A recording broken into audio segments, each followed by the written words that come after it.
Tu vas bien, Ina? Ça va très bien et toi? Bah tranquille, écoute, ça fait plaisir de te voir. T'es Ouais. bien rentré de Bayonne, c'est ça? Ouais, je reviens un petit peu. Ok, et t'es là pendant combien de temps?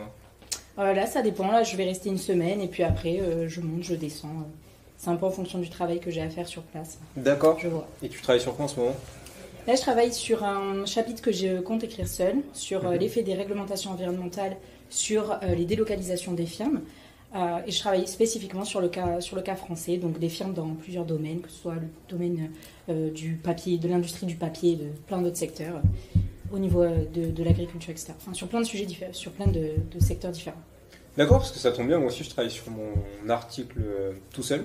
Ah aussi? Oui, dans le cadre donc, de ma thèse aussi, et c'est mon dernier article sur lequel je travaille pour ma thèse, avant de finir et de défendre. Donc, Parce que, rappelle-moi, t'es en quelle année déjà?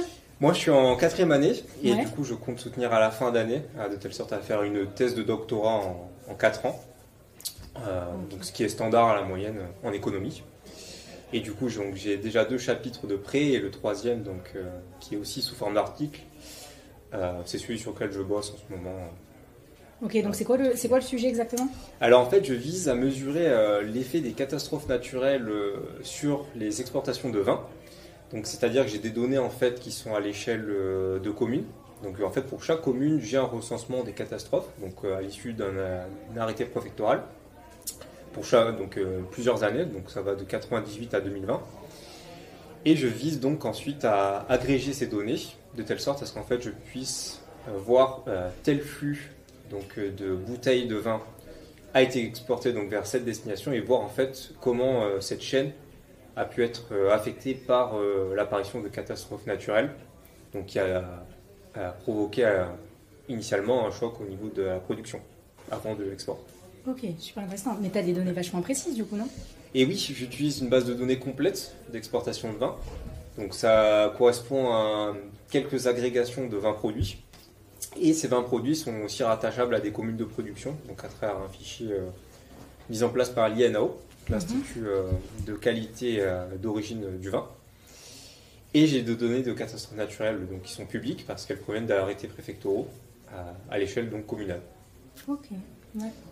Et toi, du coup, tu m'as dit que tu travailles sur l'industrie du bois, mais est-ce que tu as aussi d'autres industries dans le cadre de ton article, ou tu te focalises uniquement sur la filière bois? Non, je travaille vraiment sur tous les secteurs. Il n'y a pas de secteur particulier. Mon intérêt principal, ça va être ensuite de voir comment ces délocalisations vont dépendre des secteurs dans lesquels chaque entreprise est.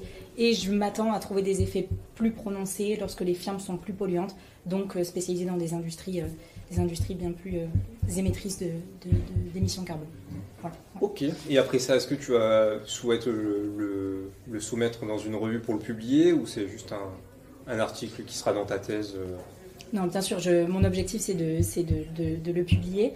J'ai déjà un article qui est en soumission avec un chercheur donc, de l'université de Bordeaux. Et ensuite, donc, l'objectif c'est de publier mon premier papier seul. On verra où est-ce que ça nous mène, mais dans un top journal si c'est possible, évidemment. Toi, tu as déjà publié des articles? Oui, j'ai publié 2 articles. Donc il y en a un pour lequel je suis en train de gérer la mise en page avant qu'il soit mis en ligne. Et l'autre qui est déjà donc, en ligne sur le site de la revue.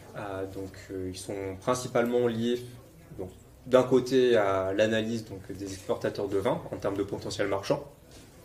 Donc là, c'est une méthode de management qu'on a utilisée pour prendre des critères et donc s'en servir pour évaluer donc, quel pays exportateur de vin présenterait les meilleurs avantages donc, sur du moyen long terme par rapport donc, aux tendances actuelles. Et le second, donc, il vise à étudier l'effet des catastrophes naturelles, donc une nouvelle fois, donc cette fois-ci à l'échelle européenne, peut affecter donc les crédits accordés aux clients des banques. Donc c'est vraiment catastrophes naturelles et banques qui sont donc mises en avant ici. Voilà, ce qui se distingue un peu de l'analyse donc d'économie du vin, sur l'économie du vin que je fais dans le cadre de ma thèse en grande partie. Ok, bon, ben génial. Oui. Et tu as eu l'occasion de le présenter en dehors de l'université de Bordeaux ou pas du tout? Alors, celui qui est actuellement en ligne sur le site de la revue, oui, je l'ai présenté dans le cadre d'un colloque co-organisé par l'université de Bordeaux, et c'était au Parc des Expos. Donc j'ai pu présenter celui-là, et le second non. Je crois que c'est un des seuls articles que j'ai pas présenté encore en conférence. Okay. Et oui. Et là, je compte en présenter un autre à la conférence de l'EA, European Economic Association, en août. Et je crois qu'aussi tu participe aussi. Ah oui, parfait. Ouais. Et tu vas présenter quel article du coup Je présente un article que j'ai coécrit avec une personne extérieure à l'Université de Bordeaux, Immaculada Martinez Sarsoso de l'Université de Castellón.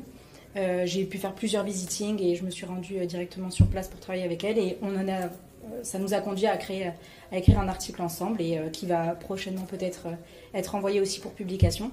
Et donc, je vais présenter cet article, essayer d'avoir pas mal de retours, parce que c'est quand même l'objectif des conférences, d'avoir des retours sur ce papier-là et voir potentiellement où est-ce que ça va nous mener.